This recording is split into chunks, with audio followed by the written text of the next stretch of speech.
ആന ഏതെങ്കിലും മനുഷ്യനെ ആക്രമിച്ച് കൊല ചെയ്താൽ ഉടനെ പോസ്റ്റ്മോർട്ടം പോലും അനുവദിക്കാൻ പറ്റാത്ത രീതിയിൽ ശവവുമായി പോകുന്ന സമരത്തിൻ്റെ പാതയും നമ്മൾ കണ്ടത്.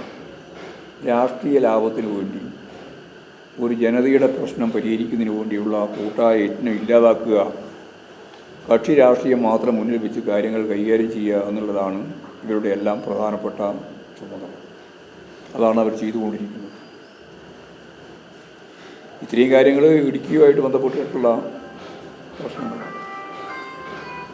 വളരെ പ്രധാനപ്പെട്ട വേറൊരു കാര്യം, പൗരത്വ ഭേദഗതി നിയമം സംബന്ധിച്ച് കേരളത്തിലെ മുഖ്യമന്ത്രി സഖാവ് പിണറായി വിജയൻ ഈ നിയമം ഞങ്ങൾ നടപ്പിലാക്കില്ല എന്നിപ്പോഴല്ല മുമ്പേ പറഞ്ഞുകൊണ്ടിരിക്കുകയാണ്. ചട്ടം തയ്യാറാക്കി ഇലക്ട്രൽ ബോണ്ടിൻ്റെ വിവരങ്ങൾ പുറത്തു വരാൻ സുപ്രീം കോടതി തീരുമാനിച്ച തീയതിയുടെ രാത്രി എല്ലാ ഫാസിസ്റ്റുകളും ഇങ്ങനെയാണ് ചെയ്യുക. ആ വിവരം ജനങ്ങൾ അറിയാതിരിക്കാൻ വേണ്ടിയിട്ടുള്ള വാർത്താ ശ്രദ്ധ നേടാൻ ചട്ടം പ്രഖ്യാപിച്ച് നിയമം ഞങ്ങൾ നടപ്പിലാക്കുന്നു എന്ന് പറയുന്ന സ്ഥിതിയുണ്ട്. പൗരത്വ ഭേദഗതി നിയമം എന്ന് പറയുന്നത് സാധാരണ നിലയിൽ ഒരുപാട് നിയമനിർമ്മാണത്തിൻ്റെ ഭാഗമായിട്ടൊന്നല്ല. നമുക്കറിയാം, മതരാഷ്ട്രം വേണമെന്നാണ് ഏറ്റവും പ്രധാനപ്പെട്ട BJPയുടെ ഹിന്ദുത്വ അജണ്ടയിലൂടെ മുന്നോട്ടേക്ക് വെക്കുന്നത്. ഹിന്ദുത്വ രാജ്യം അനുവദിക്കാത്തതിൻ്റെ ഭാഗമായിട്ടാണ് മഹാത്മാഗാന്ധിയെ വെടിവെച്ചു കൊന്നത്. RSS വിളിച്ചു ചേർത്ത പ്രചാരകരുടെ സമ്മേളനം, 2000-ഓളം ആളുകൾ പങ്കെടുത്ത സമ്മേളനത്തിൽ അന്നത്തെ സർസംഘ് ചാലക് ഗോൾവാൾക്കർ പറഞ്ഞത്, ഈ ഗാന്ധി ഹിന്ദു രാജ്യം അനുവദിക്കാൻ തയ്യാറായില്ല. പാകിസ്ഥാന് മുസ്ലിം രാഷ്ട്രം നൽകി, ഹിന്ദുക്കൾക്ക് ഇന്ത്യ നൽകിയില്ല. ഹിന്ദു രാഷ്ട്രം സ്ഥാപിക്കുന്നതിന് ഏറ്റവും ശക്തിയായിട്ടുള്ള എതിർത്ത നിലപാട് സ്വീകരിച്ചത് ഗാന്ധിയാണ്. മഹാത്മ്യൊന്നുമില്ല, വെറും ഗാന്ധി പരമപുച്ഛത്തോടുകൂടിയ. എന്നിട്ട് ആ പ്രസംഗം അവസാനിപ്പിച്ചതിൻ്റെ വർബാറ്റം മുഴുവൻ ഇപ്പോഴും നമ്മുടെ മ്യൂസിയത്തിലുണ്ട്. പറഞ്ഞത് അവസാനിപ്പിച്ചത് ഇങ്ങനെയാണ്: ഇതേ നില ഗാന്ധി തുടർന്നാൽ നിശബ്ദനാക്കേണ്ടി വരുമെന്നാണ് പ്രസംഗം. നിശബ്ദനാക്കേണ്ടി വരുമെന്ന് പറയുന്നതിൻ്റെ അർത്ഥം എല്ലാവർക്കും മനസ്സിലാകുന്നതാണ്. അത് കഴിഞ്ഞ് മാസങ്ങൾ പിന്നിട്ടില്ല, അതിനു മുമ്പ് ഗാന്ധിയെ കൊന്നു. അത് ഹിന്ദു രാഷ്ട്രമാക്കാൻ അനുവദിക്കാത്ത ഇന്ത്യയിലെ ഏറ്റവും പ്രമുഖനായ സ്വാതന്ത്ര്യ സമര സേനാനിയെ, രാഷ്ട്രപിതാവിനെ അവർ കൊല്ലുകയാണ്. ഒരു മതരാഷ്ട്രമാക്കി മാറ്റാനുള്ള ഹിന്ദുത്വ അജണ്ടയിലേക്കുള്ള പ്രധാനപ്പെട്ട ഒരു വഴിയാണ് യഥാർത്ഥത്തിൽ പൗരത്വ ഭേദഗതി നിയമം. അല്ലാണ്ട് ബംഗ്ലാദേശിൽ നിന്ന് ആൾ വരുന്നു, അല്ലെങ്കിൽ ഇപ്പുറത്ത് പാകിസ്ഥാനിൽ നിന്ന് അഫ്ഗാനിസ്ഥാനിൽ നിന്ന് വരുന്നു എന്നുള്ള പ്രശ്നമൊന്നുമല്ല അതിലുള്ളത്.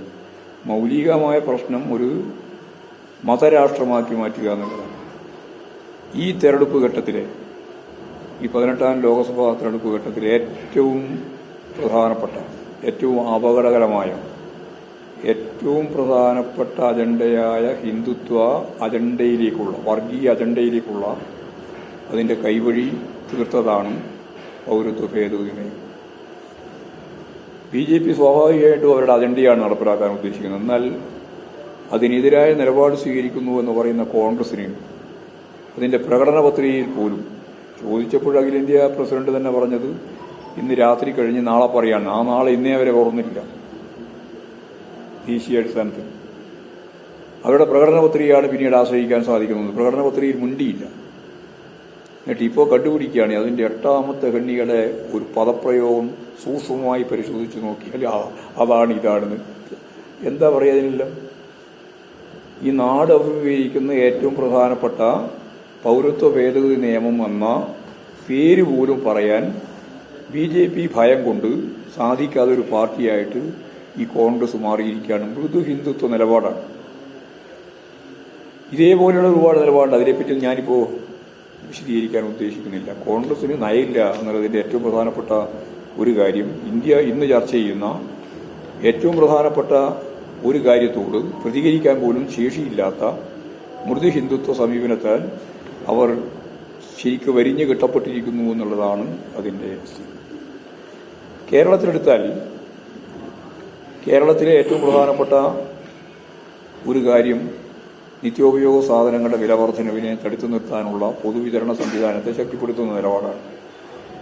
ഇതെല്ലാ കൊല്ലവും വിഷുവിൻ്റെയും അതുപോലെ റംസാന്റെ എല്ലാം പശ്ചാത്തലത്തിൽ ഓണച്ചന്തകൾ, ഉത്സവ ചന്തകൾ,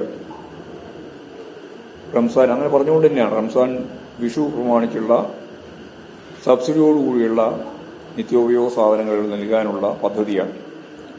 ഇവിടെ കോൺഗ്രസും BJPയും ചേർന്ന് അതനുവദിക്കില്ല എന്ന നിലപാട് സ്വീകരിച്ചിരിക്കുക.